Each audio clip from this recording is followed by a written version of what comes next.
আসসালামু আলাইকুম রহমতুল্লাহ বারাকাতু। এখন আমরা এরকম ভাবে এই দুইজন অসহায় লোকের সহযোগিতা করব। আপনারা তাদের মুখ থেকে তাদের কথাগুলো শুনেন।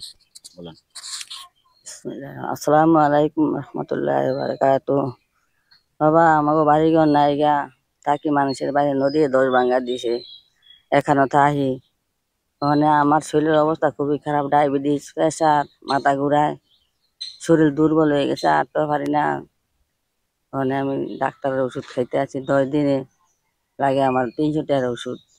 যদি আপনারা কিছু সহযোগিতা করতে পারতেন তাহলে আমার একটু উপকার হইতো, ভালো হইতো।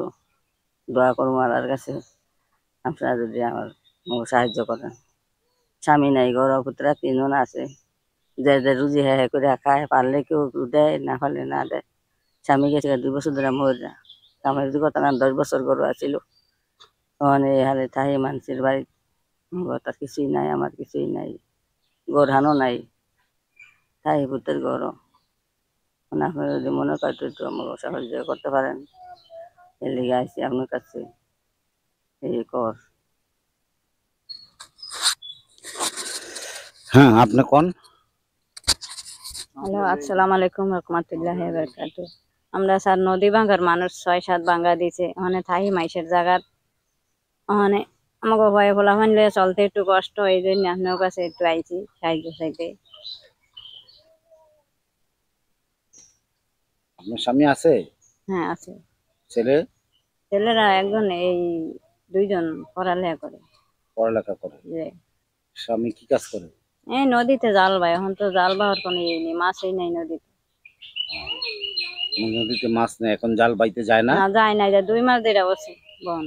2 মাস ধরে যায় না, জাল বাইতে যায় না? যায় না, জাল গেলে দেয় না হয়, নদীতে গেলে। নদীতে গেলে দেন হয় কি লিগা? দেয় না স্যার, ওই যে তেল খরচ করে বেটারা যায়, তাই মাছ না ফেলে দেয় না। আসলে নদীতে যে মাছ ধরতে যাইবো, যে লোকগুলা যে লোকগুলা নদীতে মাছ ধরতে যাইবো তাদেরও একটা সমস্যা। কারণ হইলো যে নৌকার মালিক, ওই লোক এরকম ভাবে নৌকার মধ্যে তেল দিয়া দেয়, তাদেরকে খাবার দেয়, তাদের খরচপাতি দিয়া দেয়।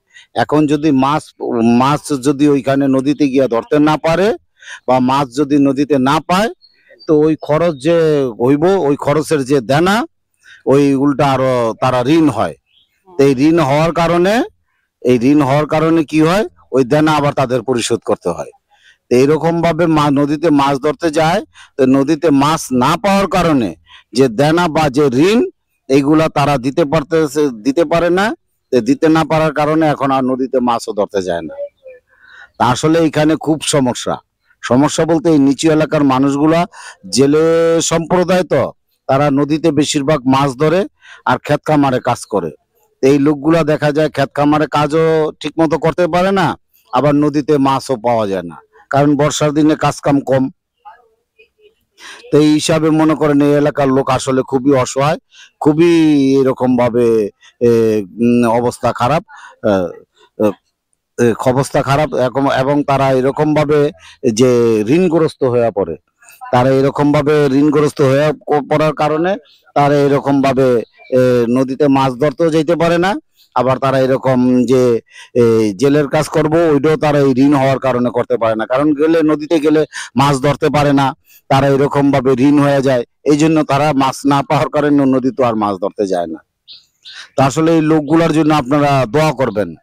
আসলে দেখেন, জেলেরও আমাদের দেশে একটা ভূমিকা রাখে।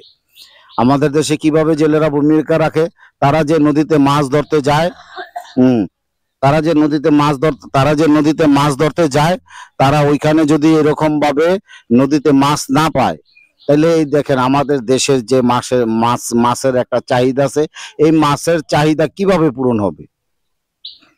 আসলে তারাও যাতে মাছ ধরতে যায়, এটাও সমস্ত কিছু আল্লাহর হাতে, রিজিক হইলো আল্লাহর হাতে।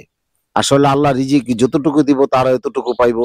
তবে তাদের জন্য আমরা একটু দোয়া করতে পারি যে আল্লাহ তাআলা তাদেরকে যাতে এরকম রুজির ব্যবস্থা করে দেয়। আল্লাহ তাআলা তাদেরকে যাতে এরকম নদীতে, আল্লাহ তাআলা তারা যখন মাছ ধরতে যায়, আল্লাহ তাআলা তাদেরকে যাতে উত্তম রিজিকের ব্যবস্থা করে দেয়, তারা যাতে এরকম আমাদের দেশের চাহিদা মিটাইতে পারে।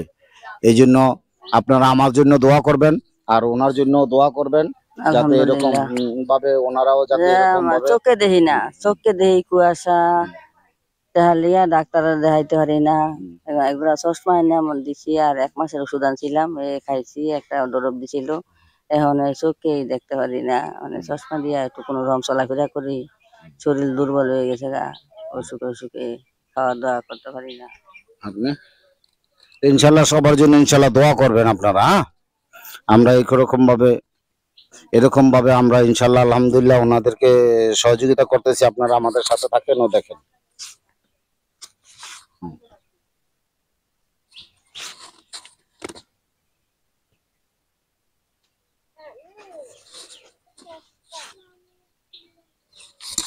এই যে পাইলেন, খুশি আছেন তো ইনশাল্লাহ? হ্যাঁ, খুশি আছি।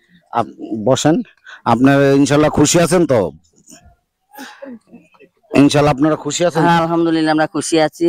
আমাকে নিয়ে এরকম সহযোগিতা করতে পারেন, আমরা এই দোয়া করি আল্লাহর কাছে যে আপনারা আমাকে বিপদ আপদে আমাকে পাশে থাকতে পারেন, দাঁড়াইতে পারেন, এই দোয়া করতে আছি আমরা। হ্যাঁ, আমরা খুশি আছি। আমরা সামনের মেয়ে আশা করি আবার হিরে আপনাকে তো কিছু পাই। আপনারা এই দোয়াই করি আপনাকে ভালো রাখুক। ইনশাল্লাহ আপনারা আমার জন্য দোয়া করবেন আর ওনাদের জন্য দোয়া করবেন। আসসালামু আলাইকুম রহমতুল্লাহ বারাকাতুহু।